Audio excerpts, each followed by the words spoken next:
Job క్రియేటర్స్గా కూడా మనం తయారవ్వాల్సిన అవసరం మనందరిపైన ఉంది. దానికోసం రతన్ టాటా ఇన్నోవేషన్ హబ్ కూడా మీకు అండగా నిలబడుతుంది. మీ ఇన్నోవేటివ్ ఐడియాస్ని పెద్ద ఎత్తున ప్రోత్సహించడానికి కూడా మేము సిద్ధంగా ఉన్నామని ఈ సభాముఖంగా మీ అందరికి తెలుపుకుంటున్నా.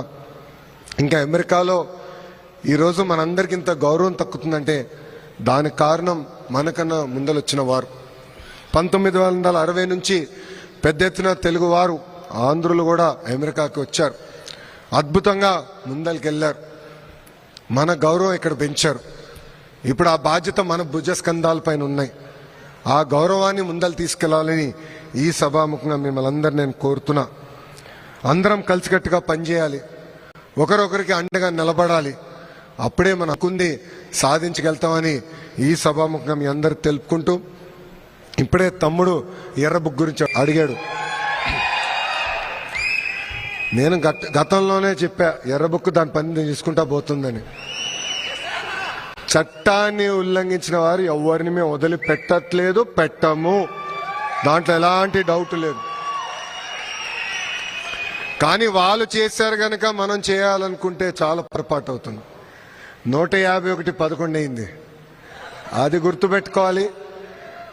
నేను ఎవరిని వదిలిపెట్టే ప్రసక్తే లేదు.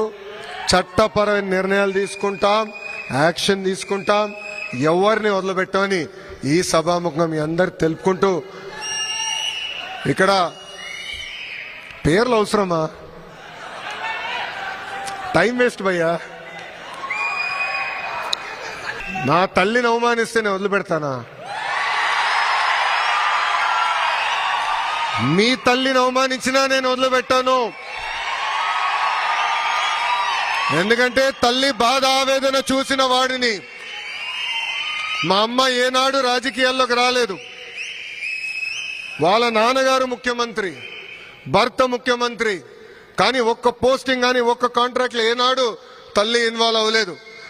అలాంటి తల్లిని శాసనసభ సాక్షిగా అవమానిస్తే నేను వదిలిపెట్టే ప్రసక్తే ఉండదు.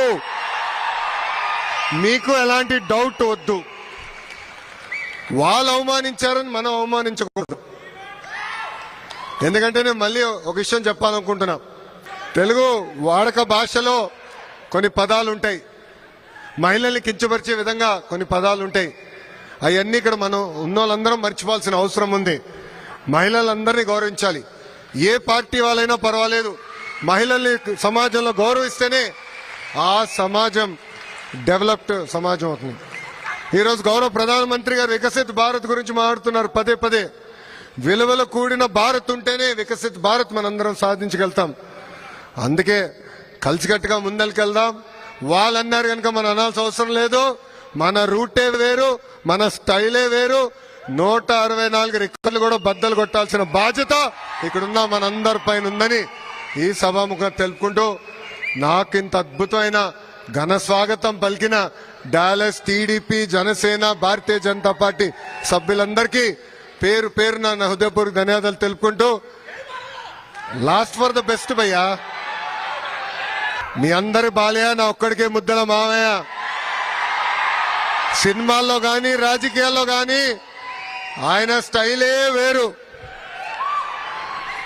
బోలా శంకరుడు మనసులో ఉంది చెప్పేస్తాడు, మనసులో ఉంది చెప్తాడు, ప్రజల్ని గుండెల్లో పెట్టుకుని కాపాడుతాడు, నన్ను కూడా అట్లనే చూసుకుంటాడు. మనందరి బాలయ్య, నా ఒక్కడే ముద్దల మావయ్య. జై బాలయ్య, జై బాలయ్య. చంద్రబాబు నాయుడు గారి నాయకత్వం, చంద్రబాబు నాయుడు గారి నాయకత్వం, పవన్ అన్న నాయకత్వం, పవన్ అన్న నాయకత్వం, నరేంద్ర మోడీ గారి నాయకత్వం, నరేంద్ర మోడీ గారి నాయకత్వం. జై హింద్.